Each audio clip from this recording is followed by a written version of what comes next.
जब मैंने वहाँ पे जॉब किया सेल्स बॉय की, वो मेरे लिए एक प्रैक्टिकल था कि शायद मैं किसी मूवी के लिए तैयारी कर रहा हूँ। 1 महीना 2 महीना मैंने खूब ऑडिशंस दिए, आराम नगर जाता था।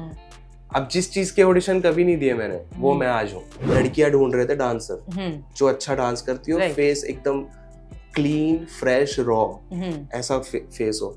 तो मेरे ना फीड पे सिर्फ डांसर्स ही आ रही थी उस टाइम तक। एक लड़की आई, वो मुझे इतनी अच्छी लगी, तो एक दिन मेरा सपना है कि मरने से पहले मैं एटलीस्ट। फिर नतालिया के साथ में ये जो बज़ बना आपका कि Danish Alfaz is secretly married to Natalia, she is my wife, ऐसा लोग बोलते हैं। अब मैं मान चुका हूँ क्योंकि मुझे पता है अगर मैं रियलिटी शो में जा रहा हूँ तो I have to give my.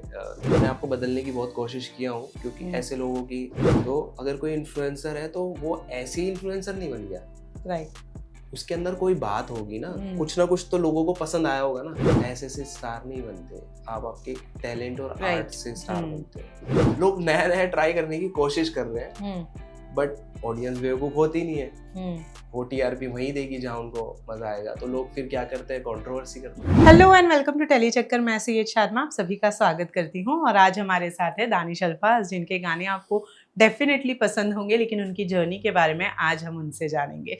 Hello and welcome to tele Chakkar Danish. Thank you so much. And firstly thank you हमें टाइम देने के लिए।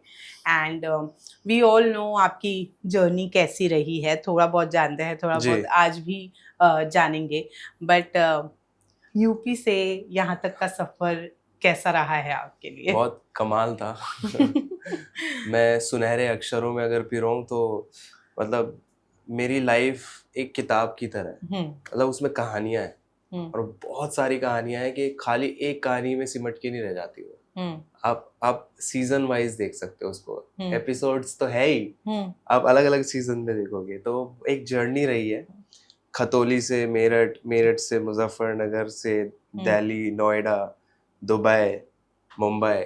तो ये सब एक ट्रैवल रहे हैं। मतलब हर काम मैंने छोटे से लेके स्टार्ट किया और हर तरह का जर्नी देखी है, तब यहाँ तक आपके सामने बैठे हैं फिर। राइट। एंड इसी जर्नी में एक वो सेल्स बॉय वाली जर्नी भी रही है। सेल्स बॉय वाली और कॉल सेंटर वाली। तो मैंने सब जर्नी की है। हम फ्रॉम यूपी बोर्ड, तो ज्यादा इंग्लिश आती नहीं थी, गांव से हूँ, लैंग्वेज का थोड़ा सा प्रॉब्लम था, अक्खड़पन आता था। लेकिन मैंने बचपन से ही अपने आप को थोड़ा अलग रखने की कोशिश की है अपने लोगों से, ताकि मैं कुछ अलग करके दुनिया को दिखाऊं। तो मैं हमेशा से सोचता था कि मैं भीड़ का हिस्सा नहीं बनूंगा, मैं यहाँ से निकल के कुछ बड़ा करूंगा। रहता खतौली में था, लेकिन सोच मेरी थोड़ी अलग थी। टीवी देख के टीवी देखता था हमेशा, तो कभी उतनी शायद फैमिली को उतना फ्यूचर की अंडरस्टैंडिंग नहीं थी कि आगे जाके हमें ये चीज सीखने को या समझने को मिल सकती है। तो अगर पता होता तो मैं बचपन से इंग्लिश मीडियम में होता, तो फिर हिंदी से पढ़े हैं, देन अब आगे जाके फिर इंग्लिश की प्रॉब्लम आती थी। देन मैंने एक कॉल सेंटर में जॉब किया, उससे 2 चीज हुई है, पैसे भी मिले और इंग्लिश थोड़ी इम्प्रूव हुई। फिर वहाँ से करते करते देन दुबई सेल्स बॉय की जॉब की थी। गया तो था मैं कुछ और करने के लिए actually. So I am an architect. मैंने डिग्री सिविल इंजीनियर की है और डिप्लोमा इन आर्किटेक्ट किया है। तो ये डिग्री और वो सब लेके मैं मुंबई के लिए पैसे जमा करने के लिए दुबई गया था कि थोड़ा पैसा जमा होगा, मुंबई जाऊंगा। बट वहाँ जॉब नहीं मिला, रिसेशन चल रहा था, बहुत ज़्यादा माहौल ख़राब था उस टाइम पे। तो मैं जिस जगह पे रहता था, मैं डेरा में रहता था। वो डेरा है दुबई में, और इट्स लाइक एक लोकल एरिया नहीं होता जैसे यहाँ पे मोहम्मद अली रोड है जैसे, तो उस टाइप का एक वो डेरा है जहाँ पे पूरी दुनिया के लोग अलग अलग वेरिएशंस में रहते हैं और साथ मिल के रहते हैं वहाँ। चाहे वो कोई भी कंट्री के लोग हैं, चाहे वो किसी भी लैंग्वेज के लोग हैं और किसी भी रिलीजन के लोग हैं, सब साथ में वहाँ मिल के रहते हैं। तो मैं वहाँ पे रहता था, तो मुझे वहाँ पे किसी ने बोला कि अगर यहाँ रहना है तो कोई भी जॉब मिलती है कर लो, आपको एटलीस्ट रेसिडेंशियल जो वीजा होता है वो मिल जाएगा। उसके बाद तुम बाद में स्विच कर लेना। तो मैंने बाहर मार्केट में निकला तो बाहर नीचे ही मार्केट थी, तो मुझे दिखा एक सेल्स बॉय रिक्वायरमेंट का एक टैग लाइन वहाँ पे था। मैं गया और लकीली मिल गया। अब इतना तो खैर खराब है नहीं हो। तो मैंने एक स्पोर्ट्स की शॉप थी वो जहाँ पे स्पोर्ट्स वेयर मिलता था, तो मैंने वहाँ पे सेल्स बॉय की जॉब किया। कुछ टाइम तक पैसे जमा किए, जो सैलरी आती थी मिलती थी 4 हिस्सों में डिवाइड करता था। एक बैंक अकाउंट बनाया मुंबई के नाम का कि ये मुंबई जाना है, एक हिस्सा फैमिली को, एक हिस्सा मेरा जो वहाँ का रहना खाना वो, और एक हिस्सा जो उधार लेके वहाँ गया था वो। तो सब मैनेज करना पड़ता था। और जिस वहाँ पे हम जिस घर में मैं रहता था ना, तो डेरा में, वो एक छोटा सा रूम था, 1 आर के था वो। हाँ, क्योंकि यूजुअली वहाँ पे तो छोटे ही रूम्स छोटा सा 1 आर के था, उसमें 12 लोग रहते थे बंकर बेड्स पे। तो ऐसे 3-4 बंकर बेड ऐसे लगा के रखे थे ऊपर नीचे, और मेरा बस सिर्फ वो बेड का एरिया था। उसी पे सोना है, उसी पे खाना है, उसी पे पीना है, उसी पे कपड़े चेंज करना, सब कुछ वही था। तो मेरा वो इतना सा घर, उसी में मेरी जिंदगी थी उस टाइम। और मेरी एक लंबी 12 घंटे की शिफ्ट होती थी, आना जाना, धूप में वहाँ रहना, एक मेरा सेम स्केड्यूल डेली चलता था। और मैं हर रोज ये सोचता था कि कब मैं यहाँ से निकलूंगा, कब मैं मुंबई जाऊंगा। बट फिर ये सोच के रुक जाता था कि पैसा कमाना है। हाँ। एक ही वॉशरूम हमारे पास था, 12 लोग एक वॉशरूम यूज करते थे। बट सेल्समैन की खासियत ये होती है कि वो कन्विंसिंग पावर उनकी बहुत स्ट्रांग होती है, और एक वो इंटरेक्शन वाली चीज़ बहुत स्ट्रांग होती है। हाँ, वो चीज़ डू यू थिंक कि कहीं ना कहीं एज एन सिंगर हेल्प किया आपको कन्विंस करना, या फिर मैं कहूँगी इंटरेक्शन वाली चीज़, लोगों से मर्जअप करना, मिलना? हाँ, the best part of my life जो मेरे अंदर है, शायद मुझे जो लगता है वो ये है कि मैं हर एक चीज़ से सीखता हूँ। मैं हर एक जगह से, हर एक इंसान से, चाहे वो छोटा हो बड़ा हो, किसी भी टाइप का हो, अगर मैं आपसे इंटरेक्शन कर रहा हूँ, आपके साथ बैठा हूँ, मैं भी शायद आपसे कुछ सीख के जाऊँगा आज। तो मुझे ना अच्छा लगता है, जो मुझे आता है वो मुझे सिखाना या बताना पसंद है कि शायद सामने वाले के काम आ जाए। और जो सामने वाले के पास एडिशनल चीज़ है जो मेरे अंदर नहीं है, वो मुझे गेन करना पसंद है। तो मैं हर रोज़ सीखता हूँ। मुझे लगता है कि आपको सीखना भी चाहिए हर रोज, तभी आप ग्रूम करते हो। अगर मैं नहीं सीखता तो मैं आज वही काम कर रहा होता जो मैं आपसे 2-3 साल पहले कर रहा था। लोग मुझे नहीं जानते थे, उतना वो टैलेंट नहीं पहचान पा रहे थे या नहीं जान पा रहे थे, या मैं उस भीड़ में नहीं चमक के आ रहा था। मेरा हमेशा से मुझे स्टार नहीं बनना था, मुझे मून बनना था। क्योंकि आसमान में ना स्टार्स बहुत है। हाँ। मैं हमेशा चांद की तरफ को देखता हूँ। रात को रोज मैं विंडो पे खड़ा होता हूँ और मैं चांद को देखता हूँ। मैं बोलता हूँ ये मैं हूँ। तो जब आप वैसा मैनिफेस्ट करोगे तो आप भीड़ में खुद ही अलग दिखोगे। तो मैं उस चीज से भी सीखा। जब मैंने वहाँ पे जॉब किया सेल्स बॉय की, वो मेरे लिए एक प्रैक्टिकल था कि शायद मैं किसी मूवी के लिए तैयारी कर रहा हूँ। शायद मैं एक जर्नी की तैयारी कर रहा हूँ, जो यहाँ से सीखूंगा वो मेरे आर्ट में काम आएगा, मेरी लिरिक्स में काम आएगा, या मेरी कुछ क्रिएशन में काम आएगा। मेरा माइंड और क्रिएटिव बनेगा, जो कि बना। तो आज अगर मैं इंडस्ट्री में, कुछ लोग जैसा बोलते हैं कि तुम बहुत अलग काम कर रहे हो, मतलब यूजुअली इंडस्ट्री में ऐसे गाने या ऐसी प्रोडक्शन या ऐसी चीजें नहीं देखने को मिलती है जैसा तुम कर रहे हो अब। तो वो कहीं ना कहीं वहीं से मैंने सीखा है। और हमेशा मैं ये नहीं कि सिर्फ जीतना है, जीत के आप बहुत कंफर्टेबल हो जाते हो। कभी कभी मैंने हार भी देखी है लाइफ में, तो मैं हार से सीखा हूँ। और मैं हर एक चीज से सीखता हूँ और एक्सेप्ट करता हूँ। आपको वैसा बनना पड़ता है, एक्सेप्टेंस जरूरी है लाइफ में। बट इन्फ्लुएंसर वाला सफर कहाँ से शुरू हुआ, कैसे शुरू हुआ? एक बहुत स्वीट सी जर्नी थी। बहुत उतार चढ़ाव लाइफ में रहे हैं कि मैं घर से झूठ बोल के मुंबई आया, क्योंकि पापा नहीं चाहते थे मैं इस इंडस्ट्री में काम करूं। उनको था कि मैं इंजीनियर बनूं, जॉब करूं। बट मैंने उनको बोला कि मेरा मन नहीं है। तो उन्होंने बोला कि तो तुम अपने पैसे जमा करो और जाके जो तुम्हें करना है फिर कर लेना, अभी तुम जॉब कर लो। बट मेरे को जॉब वॉब नहीं करने का मन था, तो मैंने उनको झूठ बोला कि मैं जॉब करने के लिए जा रहा हूँ। और मैं मुंबई आके स्ट्रगल करने लगा। तो अब दिमाग में ये था कि करना क्या है, कैसे करना है, कहाँ से शुरू करूँ। ना कोई लोग है, ना किसी को मैं जानता, ना बैकग्राउंड ऐसा, ना ऐसा कोई बैकबोन। तो दिमाग में बस हमेशा ये चलता था कि टीवी पे आना है, क्योंकि मम्मी को प्रॉमिस किया हुआ था। जब उनके साथ बैठ के कभी टीवी देखता था तो मैं हमेशा बोलता था मेरी मम्मी को, मैं देखूंगा कि अम्मी एक दिन मुझे टीवी पे देखोगे आप, एक दिन जरूर देखोगे। तो वो प्यार से ऐसे ऐसे प्यार करके मुझे बोलती थी, हाँ इंशाल्लाह जरूर तुम टीवी पे आओगे। तो दिमाग में चलता था कि यार नहीं, प्रॉमिस किया है, अपनी माँ को प्रॉमिस किया है, वो निभाना है।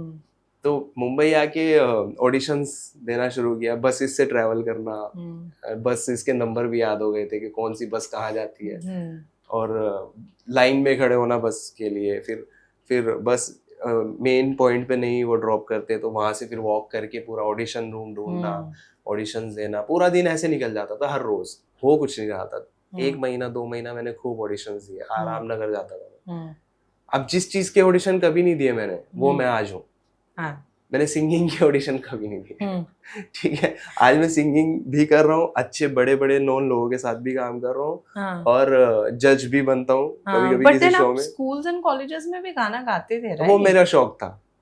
तो मेरे अंदर वो ब्लड में था, बट मैंने सोचा नहीं था कि मैं सिंगर बनूंगा। मैं सिर्फ गाता था शौक के लिए, मेरा हॉबी था। मुझे पसंद था गाना, और मेरी आवाज अच्छी थी, लोगों को पसंद आता था। मैं अवार्ड भी हमेशा फर्स्ट प्राइज लेके आता था कॉलेज में, स्कूल में, सिंगिंग एज अ सिंगर। तो एज अ सिंगर मैंने काफी उस टाइम पे कलेक्ट किए हैं अवार्ड। उसके बाद जब मुंबई आया, कुछ हो नहीं रहा था। अब पैसे की, जो दुबई से पैसे जमा किए थे वो खत्म हो गए।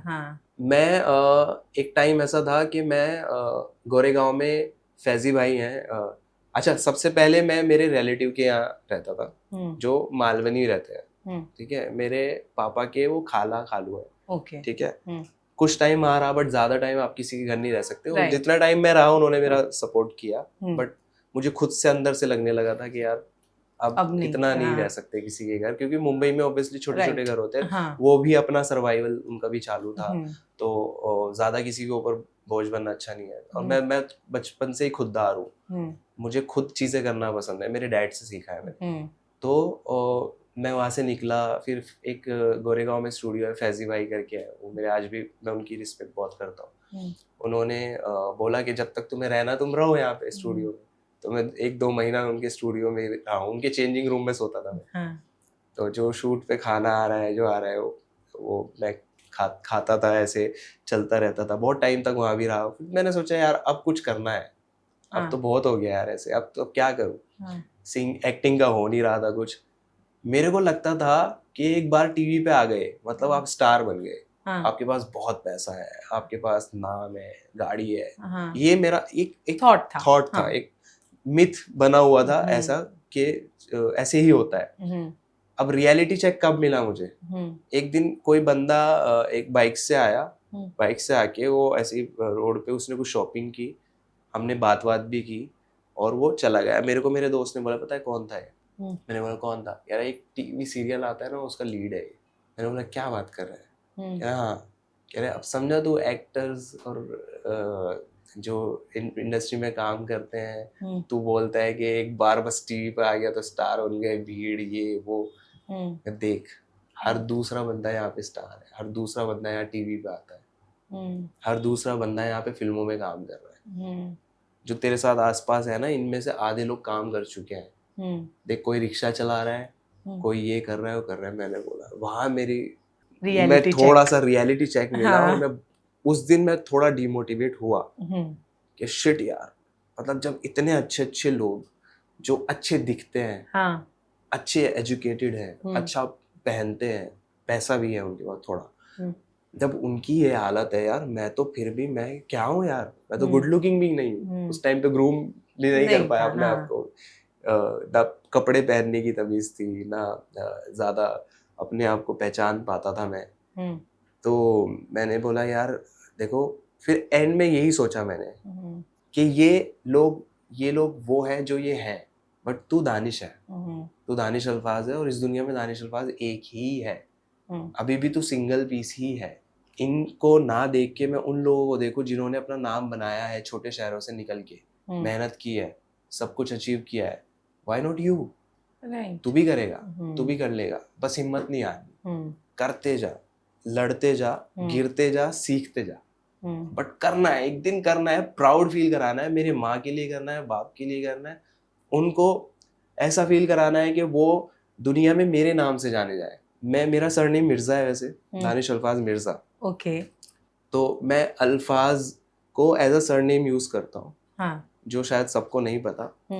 तो दानिश अल्फाज मिर्जा, मिर्जा ना लगा के, क्योंकि मैं कास्ट वास्ट पे बिलीव नहीं करता। मुझे लगता है ये सब चीजें बांटती है। इवन मैं तो रिलीजन पे बिलीव भी नहीं करता। मैं मानता हूँ कि कोई रिलीजन नहीं होता, सब ह्यूमैनिटी है। आप दिल से ऊपर वाले को मानो और हर इंसान से प्यार करो, वो एक आपका प्यार है, वो आपका रिलीजन है।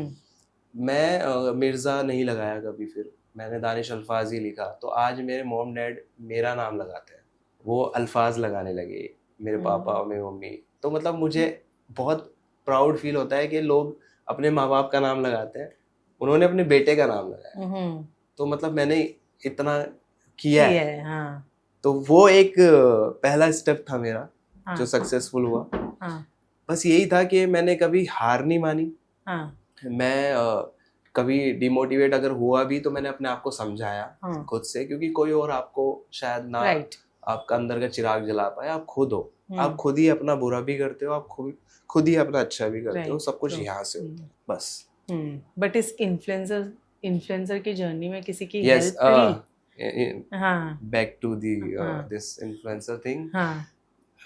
जब मैंने स्टार्टिंग में मैंने कुछ पैसों के लिए मैंने अनप्लग नाइट स्टार्ट किया था, जो अंधेरी के कुछ रेस्टोरेंट्स हैं, कुछ लॉन्जेस हैं, उनमें रात को मैं 5-5 हज़ार अनप्लग नाइट करता था, जिसमें से 2,000 रुपये मेरे हाथ में आते थे। 3-4 महीने के हो जाते थे, तो उससे गुजारा नहीं हो रहा था। तो फिर मैंने कुछ क्रिएटिव अपना माइंड स्टार्ट किया कि चलो यूट्यूब पे वीडियो बनाते हैं। हाँ. साइड इनकम शुरू करते हैं, इंस्टाग्राम पे बनाते हैं। तो वो चलने लगा, वो धीरे धीरे चलने लगा, वो वीडियोस चलने लगी, थोड़ा बहुत इधर उधर से 5-10 हज़ार रुपये कमाने लगा। हाँ. इधर उधर वीडियोस से। फिर उसके बाद मेरी एक गर्लफ्रेंड बनी। हाँ. ठीक है, उसको वीडियो बनाने का शौक था। हाँ. तो मैं उसको लेके आ गया था उसके शहर से मुंबई में। साथ में हम लोग काफ़ी ग्रूम किए, काफ़ी आगे बढ़े। तो अब उसके वीडियोस बनाना, उसको कंटेंट देना, वो करते करते मैं भी एक इन्फ्लुएंसर बन गया साथ में। तो अब दोनों की वीडियोस हमारे बहुत वायरल हुए, बहुत लोगों का प्यार मिला। ये करते करते मैं म्यूजिक से हटके थोड़ा म्यूजिक साइड में हो गया उस टाइम पे। मैं बहुत प्यार में था। हमें इतना प्यार में था कि मैं अपना करियर, अपनी फैमिली सब भूल गया था। मैं सब जो भी करने लगा उसके लिए करने लगा, साथ में करने लगा। फिर एक टाइम आया, मैंने रियलाइज किया कि शायद चीज़ें गलत हो रही हैं, और फिर हमारा बाद में ब्रेकअप भी हो गया, हम अलग भी हो गए। फिर मैंने डिसाइड किया, अच्छा खासा मैं पैसा कमाने लगा था इससे, इन्फ्लुएंसर बनने के बाद। मैंने उस टाइम पे अपना घर भी खरीदा और 2 गाड़ियां थी मेरे पास। तो खूब नाम कमाया, खूब पैसा कमाया। फिर बाद में मैंने सोचा कि नहीं यार, मुझे फोकस उस चीज़ पे करना है जो चीज़ मुझे बनना था, जो चीज़ मैं स्टार्ट किया था, एंड उसको करना है। बीच में मैं डिस्ट्रैक्ट हो गया शायद, तो मैंने वो इन्फ्लुएंसिंग छोड़ दी। हालांकि उससे मुझे बहुत पैसा आता था, और उस टाइम पे म्यूजिक से पैसा नहीं आ रहा था। अब मेरे लिए बहुत डिफिकल्ट हो गया था ये 2 चीज़ में चूज करना, या तो मैं यही करता जाऊं जो मैं कर रहा हूँ, या फिर मैं वो करूं जो मेरा सपना था। तो अब ये बहुत डिफिकल्ट होता है। अब अगर आदमी इस सिचुएशन में आके फंस जाता है ना, तो वो या तो बर्बाद हो जाता है या आबाद हो जाता है। तो मैंने सब्र किया, मैंने बोला मैंने आता हुआ पैसा ठुकराया है। मुझे महीने के बहुत अच्छे पैसे आ रहे थे, मैंने वो रिजेक्ट करके मैंने ये लाइन चूज की कि मैं सिंगिंग ही करूँगा, मैं म्यूजिक में ही टाइम दूंगा, म्यूजिक में ही वापस से मेहनत करूँगा। मुझे एक दिन ये सारी चीज़ों को साइड में रख के बहुत बड़ा कॉन्सर्ट करना है, लाखों के लोगों के बीच में मुझे खड़ा होना है, मेरे गाने लोग सुने, पूरी दुनिया सुने, मैं म्यूजिक से जाना चाहूँ, मेरी सिंगिंग से जाना चाहूँ। तो वो मैंने डिसीजन लिया उस टाइम पे। But do you think heartbreak एक सिंगर को अच्छा सिंगर बनाता है? अब लगता है ऐसा होना चाहिए। देखो, आर्ट आपके अंदर होती है, हर बंदे के अंदर शायद आर्ट होती है, लेकिन आर्टिस्ट वो तब बनता है जब दिल टूटता है, जब हार्ट ब्रेक होता है, तब वो आर्ट आर्टिस्टिक हो जाती है। यही फर्क है बस। तो ये वो मेरी लाइफ इमोशंस जो भी आए वो सारे हार्ट ब्रेक से ही आए। वो होता है, वो आपको कुछ कर दिखाने की आपके अंदर एक जुनूनियत पैदा कर देता है। हालांकि आपको शायद नहीं दिखाना किसी को नीचा, शायद नहीं किसी और के लिए करना है, आपको फिर खुद के लिए करना होता है। यार मैं इतना भी बुरा नहीं था यार, मेरे पास ये दुनिया है, बट मैं ये दुनिया छोड़ के उसको दुनिया बना रहा था, उसको दुनिया समझता था, उसको दुनिया मानता था। अब मैं दिखाऊंगा कि मेरे पास ये दुनिया है, और मैं ये दुनिया के सामने उसको वैल्यू दे रहा था। राइट। तो उसको रियलाइज फिर शायद बाद में तब होता है किसी भी इंसान को कि यार ये बंदा करने को क्या कर सकता था, बट ये मेरे लिए करता था, जो भी करता था। तो फिर फर्स्ट म्यूजिक ब्रेक कैसे मिला? फर्स्ट म्यूजिक ब्रेक तो नहीं मिला था। स्टार्टिंग में मैंने खुद से फोन से गाना शूट किया। वो भी एक मेरा भाई था, उसके पास iPhone 6 था। तो मैंने बोला कि यार अच्छा, किसी को नहीं पता था iPhone से भी गाने बन सकते हैं। लोग तो अब शायद करने लगे बहुत टाइम से, लेकिन मैंने 2016 में पहला iPhone से म्यूजिक वीडियो बनाया था, जो कि लगता नहीं है कि वो iPhone से, आज भी नहीं लगता। सोचो, तो मेरा माइंड इतना क्रिएटिव था। मैंने मेरे भाई से iPhone 6 उधार लिया। उधार क्या, मैंने उसी को बोला भाई शूट कर दे, ऐसे ऐसे करना है, ये एंगल यहाँ से पकड़ना है, यहाँ से पकड़ना है, ऐसे ऐसे बनाना है। उससे मोबाइल लेके iPhone 6 से हमने शूट किया। फिर मैंने पहली बार हम अक्षय भाई, एक अपने जो डायरेक्टर है, आज तक हम साथ में काम करते हैं, तो हमने फोन के टाइम से स्टार्ट किया था और आज तक हम आज हम मतलब वर्ल्ड के सबसे बड़े कैमरास के साथ काम कर रहे हैं, सबसे अच्छी टीम के साथ काम कर रहे हैं, अच्छे प्रोडक्शन के साथ काम कर रहे हैं। तो वो जर्नी भी हमारी एक रही है। तो मैंने उनको डेटा भेजा, मैं खुद भी एडिट करता था, मैंने पोस्टर्स खुद बनाए, वीडियो खुद एडिट की, फिर अक्षय भाई जुड़े, अक्षय भाई ने हेल्प की। तो ऐसे ऐसे हम लोगों ने एक वीडियो बनाया, एक म्यूजिक वीडियो बनाया। मेरा पहला म्यूजिक वीडियो फोन से था और वो बहुत वायरल हुआ। उस टाइम पे मतलब 6 मिलियन थे। तो मेरे लिए तो बहुत बड़ी चीज थी। हाँ, मेरे लिए बहुत बड़ी चीज थी। तो तब वो आया। अब अगर वो म्यूजिक वीडियो देखोगे, उसका नाम है तेरा निशा। एक म्यूजिक लेबल था उस टाइम पे, अच्छा चलता था। मैंने उनको अप्रोच किया कैसे कैसे करके कि प्लीज आप मेरे लिए ये रिलीज कर दो, यूनिसिस म्यूजिक करके। तो उन्होंने वो गाना रिलीज किया, गाना अच्छा रिस्पॉन्स किया। अब उसमें एंड क्रेडिट्स में ना नाम आते हैं, उसमें कोई नाम कुछ नहीं है। जो भी किया सारा आधा मतलब 10 कैरेक्टर तो मैंने ही निभाए उसमें, हर तरीके से, चाहे वो बहुत DOP का काम हो, डायरेक्शन का काम हो, बट मैंने नाम अलग अलग लोगों के दिए, ताकि प्रोडक्शन बड़ा दिखे और लोगों को भी क्रेडिट मिल जाए। मुझे अच्छा लगता है कि मतलब टीम अगर काम जुड़ के कर रही है तो सबके नाम दो, ताकि वो मोटिवेट हो, उनको भी अच्छा लगे। तो मैंने सबके ऐसे रैंडमली, सबके मेकअप में किसी का नाम, डायरेक्शन में किसी का नाम, उसमें सब ऐसे ही दे दिया उसमें। आज मुझे जब मैं देखता हूँ मुझे भी हंसी आती है कि ये कौन था, ये वाला कौन था, ये नाम जिसका मेकअप में नाम है, ये कौन था। तो ऐसे इस जर्नी स्टार्ट हुई। बस फिर उसके बाद यहाँ पे लोगों ने पहचानना धीरे धीरे शुरू किया, छोटे छोटे काम मिलना शुरू हुए कि भाई गाना करते हैं आप। कम बजट में सबको गाने करने होते थे, तो कम छोटा आर्टिस्ट उनको चाहिए होता था जो कम बजट में कर दे। तो मैं कम बजट में गाने करने स्टार्ट किया। तो इससे क्या होता, पैसा नहीं मिलता था बट काम मिलता था।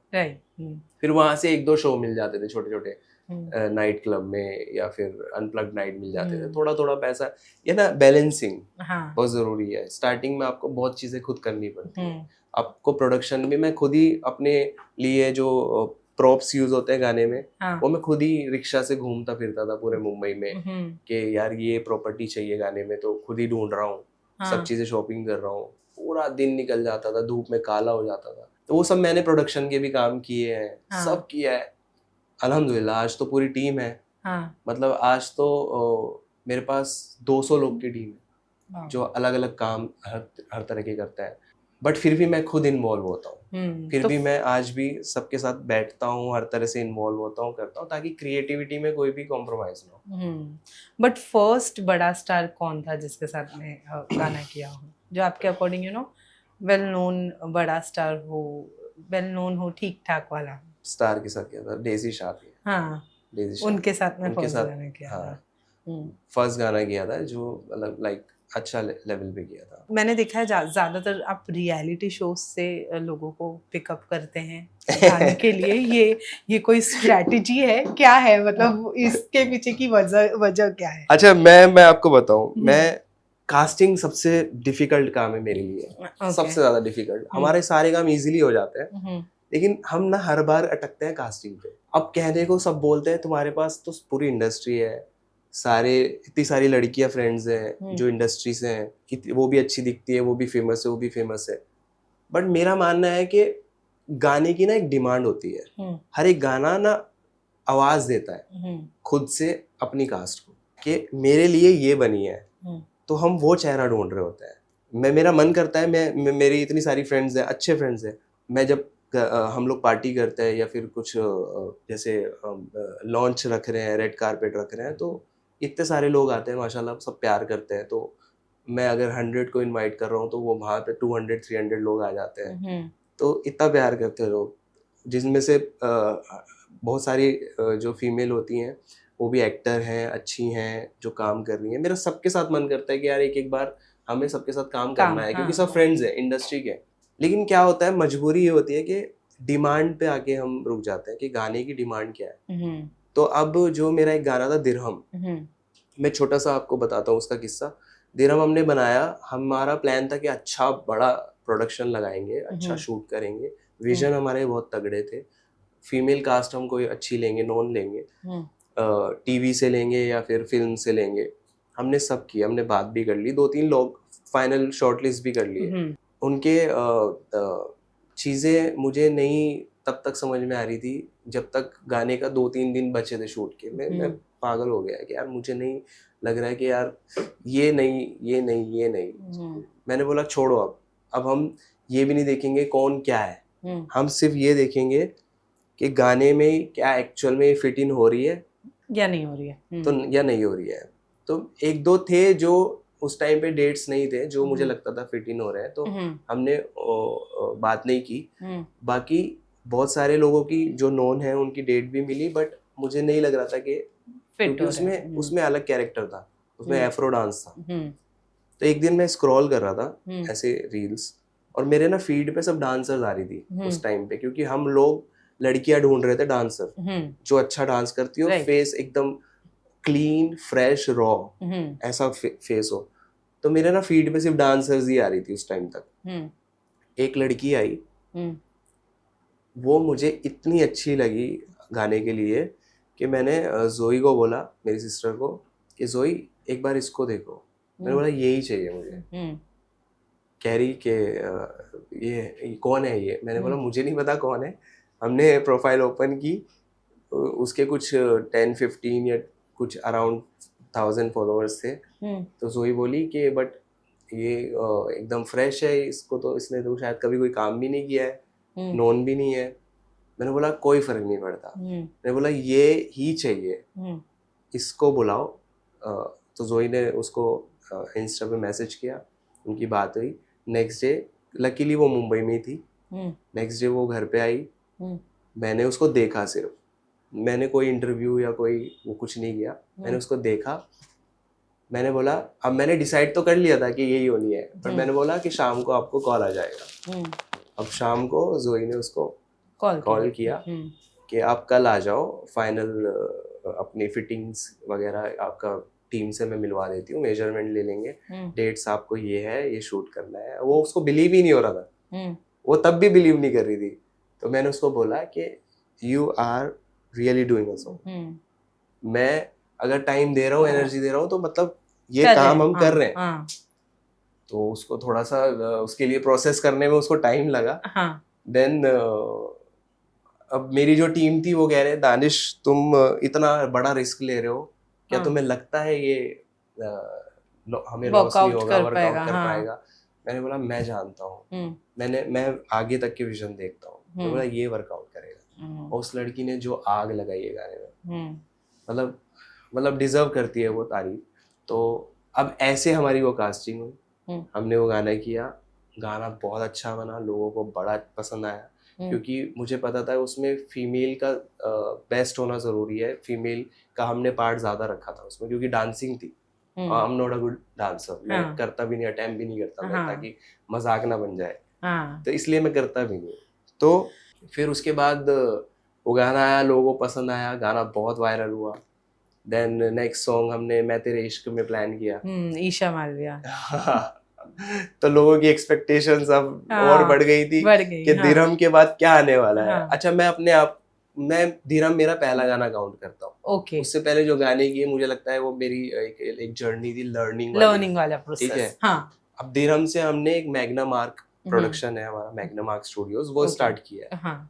मेरे जो पार्टनर्स है, मेरे भाई हैं PMJD, उनको बहुत सारा प्यार, तो वो आंख बंद करके ट्रस्ट करते हैं। हम लोग इस मैग्ना मार्क के लिए बहुत मेहनत कर रहे हैं, हमें इसको बहुत बड़ा बनाना है। तो ये लेवल हमने स्टार्ट किया धीरम से, अच्छा रिस्पॉन्स आया। देन उसके बाद हमने सेकंड सॉन्ग प्लान किया मैं तेरे इश्क में 2.0। अब इसके भी विजन बहुत अलग थे, और जो हुआ वो एक्सपेक्टेशन से भी ज्यादा अच्छा हुआ। राइट, हाँ। एंड आपको काफी ज्यादा पसंद किया है ईशा मालविया के साथ लोगों ने, बहुत ज्यादा। मैंने 2 महीना 3 महीना जब शूट होने वाला था ना, हमने डेट फिक्स की शूट की, तो मेरा था कि मुझे इसमें एब्स दिखाने हैं, मतलब लाइक शर्टलेस टाइप कुछ पहनना है, स्टाइलिंग करनी है, क्योंकि जोई ने मुझे रेफरेंस पहले ही बता दिए थे कि इस टाइप का लुक करेंगे तुम्हारा। अब जो भी मेरे लुक्स डिजाइन होते हैं सब वो जोई करती है, मेरी सिस्टर। तो अब उसने पहले ही दिखा दिए कि ऐसे लुक्स करने हैं, क्या तुम कर पाओगे? मैंने बोला टफ तो है, लेकिन मैं कर लूंगा, क्योंकि मुझे भी एक्सप्लोर करना पसंद है। राइट, हाँ। ठीक है, मैं सोचता हूँ कि हर गाने में मैं अलग दिखूं, भले लोग पहचाने ना कि ये वही दानिश है, फर्क नहीं पड़ता।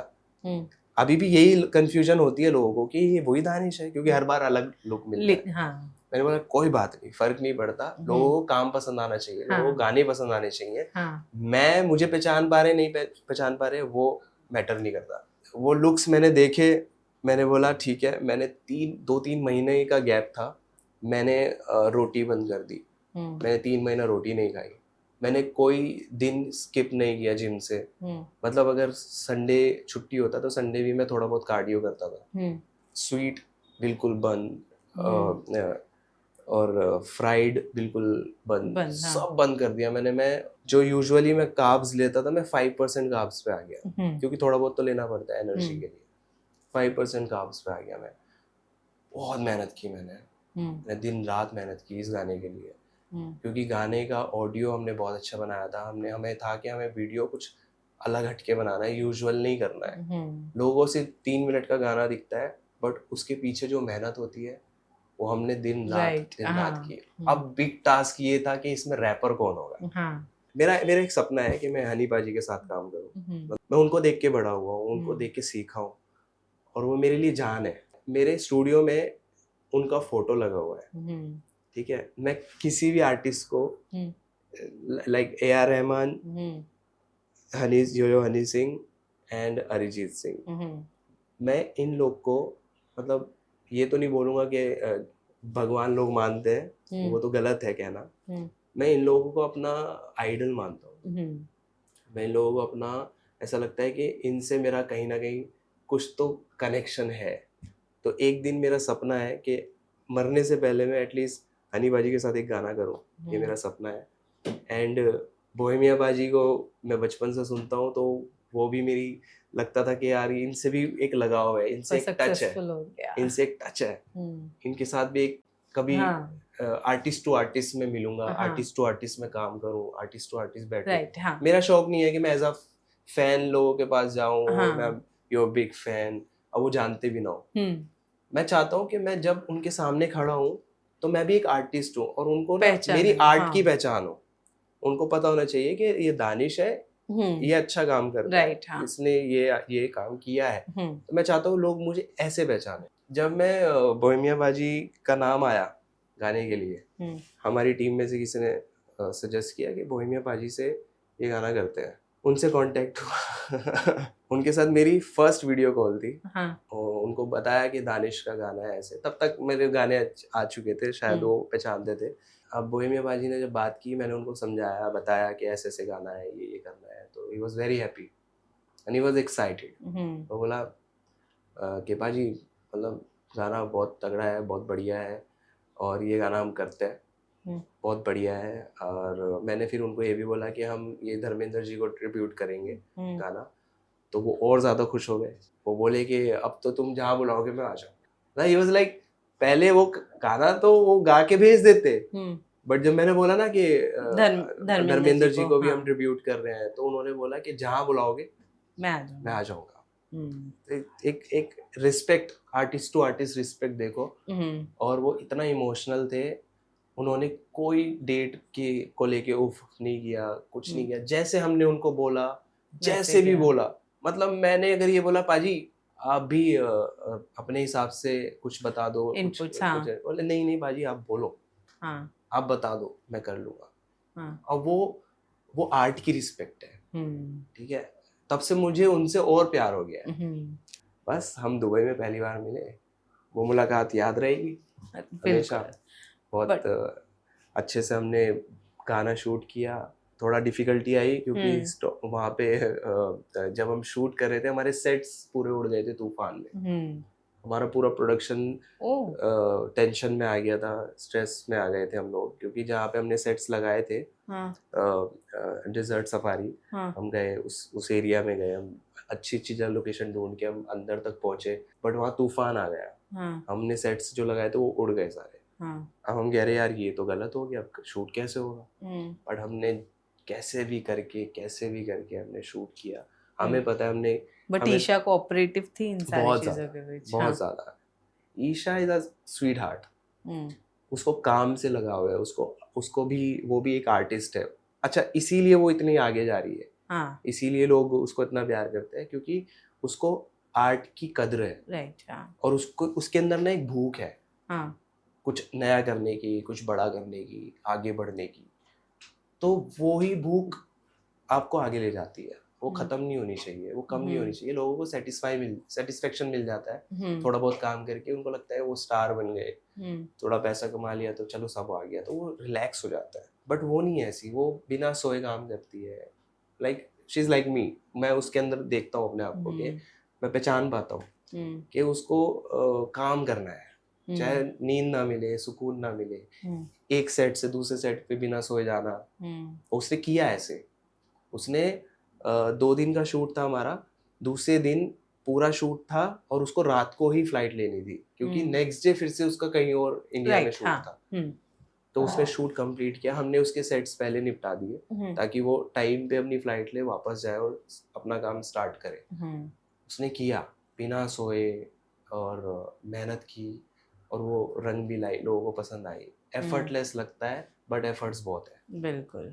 फिर नतालिया के साथ में ये जो बज़ बना आपका कि Danish Alfaz is secretly married to Natalia, she is my wife, ऐसा लोग बोलते हैं। अब मैं मान चुका हूँ मान चुके हैं, मतलब लोग इतना बोलते हैं, बोला हाँ भाई she is my wife, yes okay. इतने सारे लोग मेरे को डीएम कर रहे हैं, फोन कर रहे हैं। मैं शुरू में तो एक्सप्लेन करके थक गया कि भाई वो मीडिया ने वायरल किया है, और it is just a song. अच्छा सॉन्ग है, ओके हमें लगा शादी हो गई, फिर जब इतने लोग आने लगे, मैं हाँ जी थैंक यू, कांग्रेचुलेशंस, हाँ जी थैंक यू सो मच, आप नहीं है शादी में आज बुलाया नहीं था, ओ सॉरी।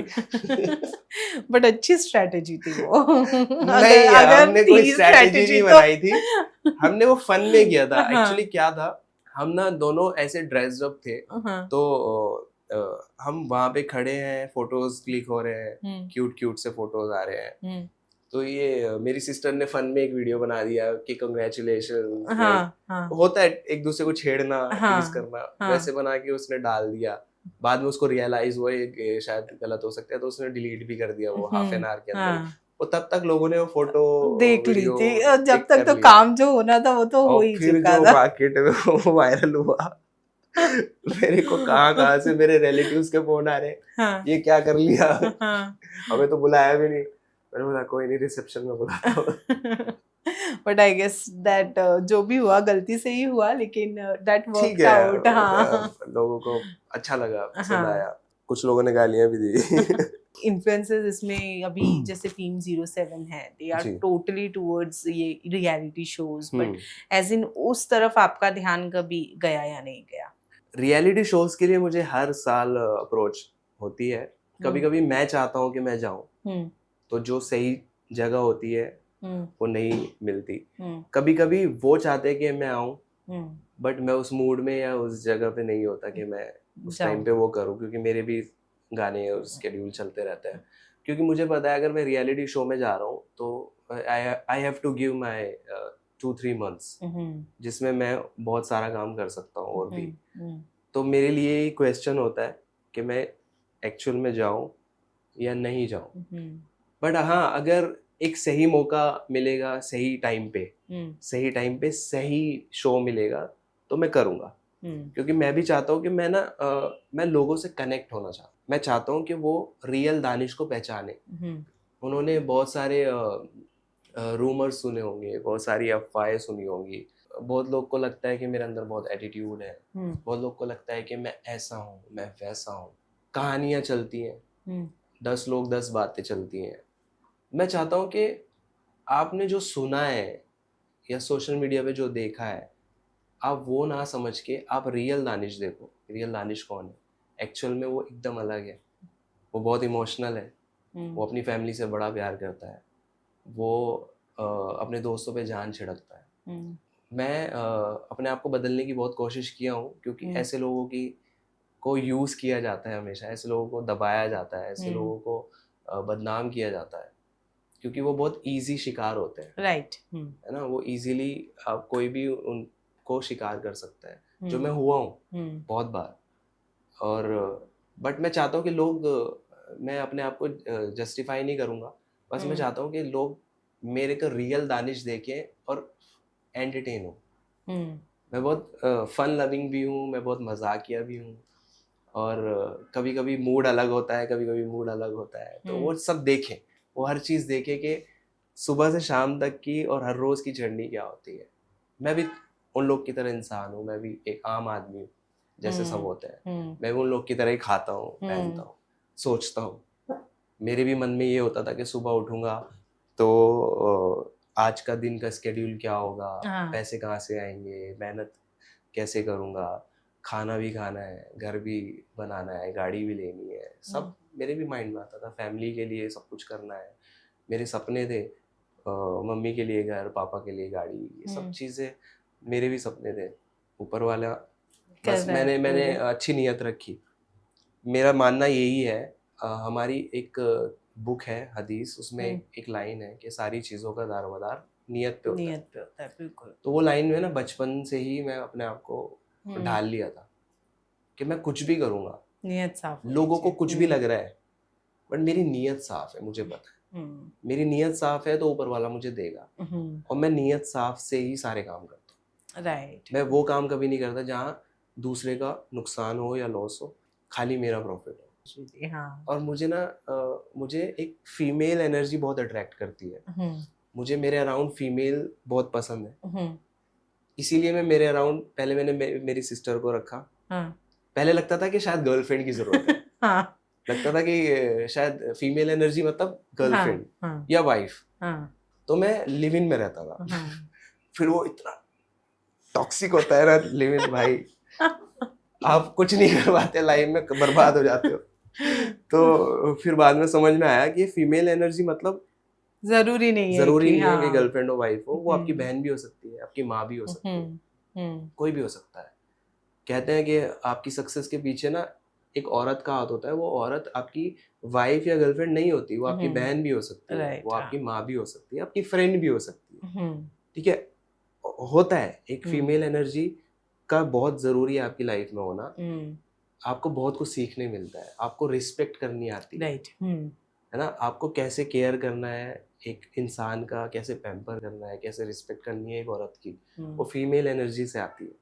बट देन हमने देखा है पार्टीज एंड यूजुअली सब चीज में आप मोस्ट प्रोबेबली इन्फ्लुएंसर्स से राउंडेड रहते हैं बहुत सारे। अभी जब हम इन्फ्लुएंसर्स के नाम लेते हैं तो Elvish is on top, you know, उन्होंने बहुत कुछ किया है। कभी उनसे मुलाकात हुई, उनके साथ में कभी कोलैबोरेशन का सोचा, ऐसा कुछ कभी सोचा? एल्विश, क्योंकि हाँ, एल्विश से मेरी अभी बात होना स्टार्ट हुई है काफी, मतलब कुछ शायद 4-5 महीने हो गए होंगे। तो वो और मैं हम लोग हमेशा मिलते थे पार्टीज में, ठीक है, मिलते थे, अच्छे भाई की तरह मिलते हैं, भाई की तरह एक दूसरे का हाल चाल जानना। और फिर उसके बाद हम फ़ोन व्हाट्सएप टच में आए, बात करते हैं। तो बट हमेशा हमारा प्लान होता है, वो भी इवेंट पे आने वाला होता है। जैसे मेरा भी म्यूज़िक लॉन्च था, वो आने वाला था, मेरा बर्थडे था, उसमें भी हमारी बात हुई थी, मैंने बोला था कि भाई मैं आऊँगा। बट वो देखो, वो अपनी लाइफ में बिजी है और सबके काम होते हैं। तो अभी मैं सबको बहुत रिस्पेक्ट करता हूँ, हर एक आर्टिस्ट की, चाहे वो एल्विश हो या कोई और भी हो। मैं सबकी आर्ट की, उनके टाइम की, सबकी रिस्पेक्ट करता हूँ कि जब नेक्स्ट टाइम कभी मौका लगेगा, उसका इवेंट या मेरा इवेंट, हम मिलेंगे, कुछ प्लान करना होगा प्लान करेंगे। पर कोलैबोरेशन का अभी तक कुछ ऐसा नहीं सोचा है? हाँ, अभी तक कोई कोलैबोरेशन वाला तो कोई सीन है नहीं, बट हाँ, हो सकता है, यू नेवर नो, किसी के साथ भी कुछ भी हो सकता है, राइट, है ना। कोई चीज क्लिक करनी चाहिए सही टाइम पे, सही मोमेंट पे। मेरे जो अभी गाने आ रहे हैं वो अच्छे कोलैबोरेशंस हैं, सरप्राइजेस हैं, अभी और बड़े सरप्राइजेस हैं। वैसे आपने एक गाना मुस्कान के साथ में भी किया है। मुस्कान के साथ मैंने एक नहीं, उसके साथ तो मैंने 3-4 बहुत, गाने किए। हाँ, उनकी शादी हो गई, क्या रिएक्शन था आपका शादी पर? पता खुश था रहे, आपको? आबाद रहे। ओ, नहीं, सरप्राइज मिला था। पता तो कहीं ना कहीं था, बट बाकी ज्यादा मैं, अभी हम लोग उतना टच में नहीं है, बहुत पुरानी बात हो गई है। वो अब बाहर रहती है, अब हम इधर रहते हैं, तो मिले हुए भी बहुत टाइम हो गया है। तो जहाँ भी है खुश रहे, एंड अपना जो लाइफ वो जी रही है, शायद उसने अच्छा डिसीजन लेके ही किया है, तो जैसा भी कर रही है खुश रहे, अपनी दुआ यही रहेगी। राइट, बट द 50 शो के बाद एक जो वो डिवीजन हुआ है इन्फ्लुएंसर्स वर्सेस एक्टर का, इसको आप कैसे देखते हैं? गलत है। हमें ना मैं आपको बताऊं कि पुलिस और ट्रैफिक पुलिस में फ़र्क होता है, लेकिन होते एक ही हैं। तो ऐसे ही एक्टर्स, इन्फ्लुएंसर्स, सिंगर्स, डायरेक्टर्स, सब एक आर्ट ही तो है, सब एक ही हैं, बट उनका काम करने का तरीका अलग अलग है। तो हमें सबकी रिस्पेक्ट करनी चाहिए। तो अगर कोई इन्फ्लुएंसर है तो वो ऐसे ही इन्फ्लुएंसर नहीं बन गया, राइट, उसके अंदर कोई बात होगी ना, कुछ ना कुछ तो लोगों को पसंद आया होगा ना। आपके पास करोड़ों रुपया है, आप अपने ऊपर करोड़ों रुपया लगा के सोशल मीडिया पे डालो अपने आप को, आपको क्या लगता है आप स्टार बन जाओगे? पैसे से स्टार नहीं बनते, आप आपके टैलेंट और आर्ट से स्टार बनते हो। और वो गरीब होके, वो एक जमीन से आके अगर आज स्टार बने हैं, अगर उन्होंने कुछ दिखाया है लोगों को वो पसंद आया है, तो अभी बहुत ऐसे रियलिटी शो आ गए जो एवं ही है, जो होने नहीं चाहिए थे। तो मुझे लगता है कि एक चीज अगर हिट हो गई है तो लोग भेड़ बकरी की चाल चलने लग जाते हैं, है ना। ये बिग बॉस चल गया, खतरों के खिलाड़ी चल गया, तो अब ये भी बना दो, अब ये भी बना दो, उसका सर पैर नहीं है ये भी बना दो। लोग नया नया ट्राई करने की कोशिश कर रहे हैं, बट ऑडियंस बेवकूफ होती नहीं है, वो टीआरपी वहीं देगी जहाँ उनको मजा आएगा। तो लोग फिर क्या करते हैं, कंट्रोवर्सी करते हैं रियलिटी शोज में टीआरपी लेने के लिए। तो ये पुराना फंडा है। ठीक है, इसका इससे भिड़वा दिया, उससे उसको झगड़ा करवा दिया, उसका रिलेशनशिप चलवा दिया। क्या मैं बोलूं, लोग खुद ही पहचान लेते हैं। पर ये तो आप शो के बारे में बोल रहे हैं कि लोग कंट्रोवर्सी करते हैं, पर रियल लाइफ में भी अभी आजकल यही हो रहा है, यू नो, सोशल मीडिया का इस्तेमाल कुछ इसी तरीके से किया जा रहा है, गलत मैसेज देते हैं। बट ये तो आपने यू नो शो की बात की है, बट यूजुअली रियलिटी में भी आजकल कुछ ऐसा ही चल रहा है। सोशल मीडिया का इस्तेमाल कुछ ऐसी सारी चीज़ों के लिए, लोग कुछ भी कंटेंट बना के डाल रहे हैं, कंट्रोवर्सीज कर रहे हैं ताकि लोगों की नज़र में आए, फिर उनको रियलिटी शो ऑफर हो, सक्सेसफुल हो सके। आपको नहीं लगता सोशल मीडिया का पूरी तरीके से गलत इस्तेमाल हो रहा है इन दिनों? कुछ लड़कियां बहुत अच्छे तरीके से इसको करती हैं और कुछ लड़कियां बहुत गलत तरीके से करती हैं। ये एक एग्जाम्पल है इन्हीं लोगों के लिए जो कंट्रोवर्सी जानबूझ के करते हैं और कुछ की खुद से हो जाती है। जो जानबूझ के करते हैं, गलत तरीके से गलत मैसेज देते हैं, वो सोशल मीडिया का ऑब्वियसली गलत यूज़ कर रहे हैं, जो कि ऐसा होना नहीं चाहिए।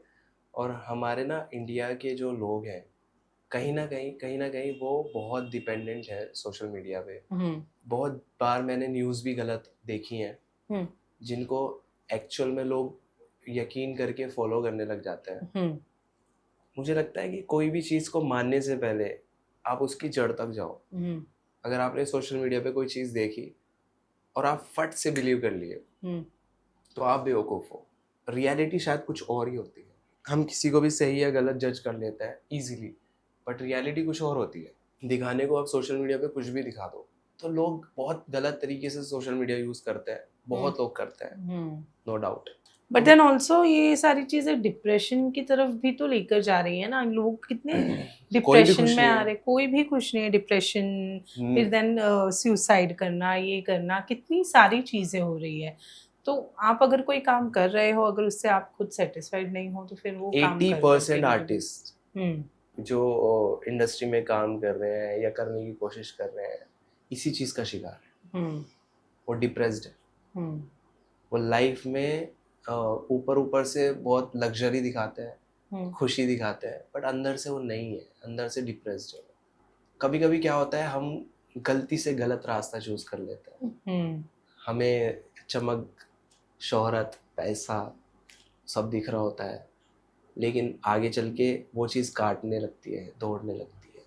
बहुत ऐसे शॉर्टकट्स होते हैं, लोग अपना लेते हैं, फिर आगे चल के आप अपने आप को खुद को शीशे में नहीं देख पाते हो, आईने में नहीं देख पाते हो।